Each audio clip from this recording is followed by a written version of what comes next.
Brain लगातार काम करता है, जैसे काम का प्रेशर, घर की जिम्मेदारी, बच्चों की पढ़ाई, फ्यूचर प्लानिंग। हम बाहर से तो बहुत नॉर्मल दिखते हैं, लेकिन माइंड हमेशा थिंकिंग मोड में ही रहता है। ये भी आपका क्या है, एक हिडन स्ट्रेस का कारण है। और नेक्स्ट बात करते हैं मोबाइल और इनफॉर्मल ओवरलोड। आज का सबसे बड़ा हॉट टॉपिक है इस स्ट्रेस का, डिजिटल ओवरलोड होना। दिन भर सोशल मीडिया पे एक्टिव रहना, उसने यहाँ घूमने की पिक डाली, उसने वहां खाने की पिक डाली, आज उसने ये खरीदा, कल उसने वो खरीदा। इतना सारा सोशल मीडिया मिलके हमारे दिमाग पे स्ट्रेस डालता है। दूसरी, न्यूज, जैसे कि इस समय वार सीजन चल रहा है, दो देशों में अच्छी खासी लड़ाई हो रही है, वो भी कहीं ना कहीं हमारे दिमाग पे स्ट्रेस डाल रहा है। व्हाट्सएप मैसेजेस, आए दिन मैसेज पॉपअप होना कि ये व्हाट्सएप आ गया, वो व्हाट्सएप इसका मैसेज आ गया। ये सारे नोटिफिकेशन क्या है, इन सब में दिमाग उलझा रहता है। ब्रेन को प्रॉपर रेस्ट ही नहीं मिलता है, और बॉडी हमेशा अलर्ट मोड में रहती है, जो धीरे धीरे मेटाबॉलिज्म और शुगर कंट्रोल को डिस्टर्ब करता है। नेक्स्ट है इमोशनल स्ट्रेस। हम सब जानते हैं कि इमोशनल स्ट्रेस क्या होता है। कभी कभी इमोशंस भी हिडन स्ट्रेस बन जाते हैं, हम दिखाते नहीं, हम शो नहीं करते हैं, लेकिन वो दिमाग में चलता रहता है। जैसे कि फैमिली में कॉन्फ्लिक्ट्स हो गया, कुछ फैमिली इश्यूज हो गए हैं, रिलेशनशिप में इश्यूज हो गए हैं, अकेलापन है, लोनलीनेस है, आदमी किसी के दबे हुए इमोशंस है। जनरली मेल्स में यही होता है कि अपने इमोशंस शो नहीं करते हैं। हम अक्सर इन बातों को एक्सप्रेस नहीं कर पाते हैं, लेकिन बॉडी इन्हें फील करती है, महसूस करती है, और ये स्ट्रेस भी धीरे धीरे आपकी ब्लड शुगर को बढ़ा देते हैं। लास्ट है पांचवी हिडन स्ट्रेस का कारण, आपकी कम मूवमेंट वाली लाइफ, यानी कि सेडेंटरी लाइफ स्टाइल। अगर हम दिन भर बैठकर काम करते हैं, एक्सरसाइज नहीं करते हैं, बॉडी मूवमेंट कम है, तो बॉडी में एनर्जी प्रॉपरली यूज ही नहीं हो रही है, जिससे क्या होगा, इंसुलिन सेंसिटिविटी कम होगी और शुगर लेवल आपका बढ़ जाएगा। इसलिए कई बार लोग कहते हैं कि मैं डाइट तो सही कर रहा हूँ, फिर भी शुगर कंट्रोल नहीं हो रही, क्योंकि डायबिटीज सिर्फ फूड प्रॉब्लम नहीं है, ये लाइफस्टाइल स्ट्रेस मैनेजमेंट से जुड़ी हुई बीमारी भी है। अब बात आगे करते हैं कि किन लोगों के लिए स्ट्रेस डायबिटीज, यानी कि हिडन स्ट्रेस जो शुगर का सबसे बड़ा रीजन है, किन लोगों में ज्यादा ये फैक्टर बन जाता है। सबसे पहले वो लोग जो हाई प्रेशर जॉब वाले लोग थे, जिनकी जॉब में लगातार प्रेशर रहता है, उनको हिडन स्ट्रेस का ज्यादा खतरा रहता है।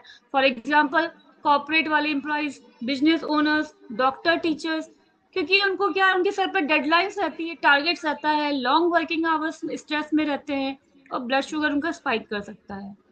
दूसरे लोग कौन से हैं, फाइनेंशियल स्ट्रेस से जो गुजर रहे होते हैं, जिन लोगों के ऊपर लोन का प्रेशर है, बिजनेस लॉसेस हैं, फाइनेंशियल इनसिक्योरिटी है, उनमें क्रॉनिक स्ट्रेस हार्मोन्स ज्यादा रहते हैं, जो शुगर लेवल को प्रभावित करते हैं। नेक्स्ट, वो लोग जिनके ऊपर फैमिली रिस्पॉन्सिबिलिटी ज्यादा होती है, स्पेशली जो वर्किंग मदर्स हैं, केयर गिवर्स हैं, घर और काम दोनों को संभालने वाले लोग हैं, इनमें लगातार मेंटल लोड रहता है, जो हिडन स्ट्रेस का कारण बनता है। नेक्स्ट, वो लोग जो पुअर स्लीप वाले लोग होते हैं, जैसे वो लेट नाइट जागते हैं ड्यू टू अपना ऑफिस वर्क या अदर रीजंस, 5 से 6 घंटे ही केवल वो सोते हैं, उनकी या तो जॉब शिफ्ट वाली, नाइट शिफ्ट वाली है, तो उनमें भी स्ट्रेस हार्मोन्स बढ़ जाते हैं और इंसुलिन सेंसिटिविटी कम हो सकती है। नेक्स्ट बात करेंगे इमोशनल और ओवर थिंकिंग करने वाले लोग। उन लोगों को ज्यादा हिडन स्ट्रेस का खतरा रहता है, जो ज्यादा सोचते हैं, छोटी छोटी बातों पे वो टेंशन कर लेते हैं, कल क्या होगा, आज क्या होगा, कल सुबह क्या बनेगा, कल कैसे करेंगे, छोटी छोटी बातों पे टेंशन लेना, नेगेटिव थॉट्स ज्यादा आते हैं, ऐसा हो गया वैसा हो गया, उनमें बॉडी लगातार स्ट्रेस मोड में रहती है। नेक्स्ट है वो लोग जिनकी फैमिली हिस्ट्री है। अगर किसी व्यक्ति की फैमिली में डायबिटीज है और लाइफस्टाइल में स्ट्रेस भी ज्यादा है, तो रिस्क उन लोगों का ज्यादा बढ़ जाता है। अगर आपकी डाइट ठीक है, फिर भी शुगर कंट्रोल नहीं रही, तो सिर्फ खाने को मत देखिए, हो सकता है लाइफस्टाइल में स्ट्रेस भी सबसे बड़ा फैक्टर हो सकता है। अब बात करते हैं कि सिम्टम्स क्या क्या, क्या ऐसे साइंस हैं कि हमें पता चले कि इसको हिडन स्ट्रेस है।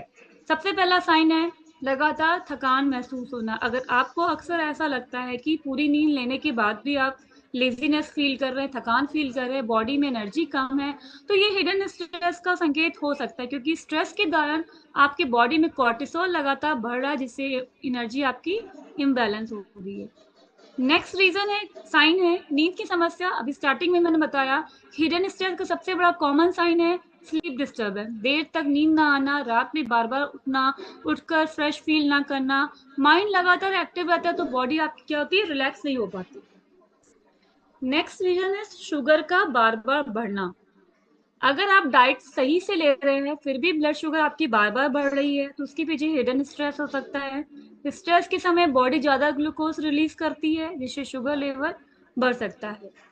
नेक्स्ट साइन है बार बार इरिटेबिलिटी या मूड चेंज। अगर छोटी छोटी बातों पे गुस्सा आना है, इरिटेबिलिटी हो रही है, मूड स्विंग्स हो रहे हैं, चिड़चिड़ा रहे हैं, तो ये सब भी आपकी हिडन स्ट्रेस का साइन हो सकता है, क्योंकि स्ट्रेस हार्मोन्स माइंड और इमोशन को भी अफेक्ट करते हैं।